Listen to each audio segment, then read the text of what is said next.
mkoa wa Magharibi kwa ujumla itakuwa na 4 million registered voters. So we are going to be 4 million strong. Ikifika mwaka wa 2027, we want to determine the president of William Samuel Ruto. Na mwaka wa 2032, nataka sauti, mwaka wa 2032, mwaka wa 2032, mwaka wa 2032, kiti ya urais lazima ije hapa Western. Na sisi sasa hakuna mambo ya opposition, sisi na ODM tumemalizana nayo. Sisi tunaingia serikali. We are in the broad-based government. We are going to negotiate to get into government. And as has been said here, the ODM party will get its share.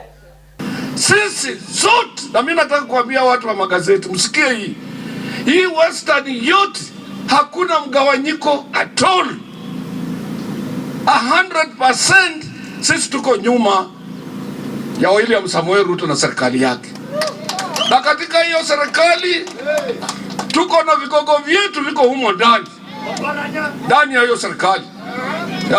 Mnajua tuko na mawaziri 4, tuna speaker ndani ya hiyo, tuna permanent secretaries, tuna kila mtu iko katika ndani ya hiyo serikali, ndio?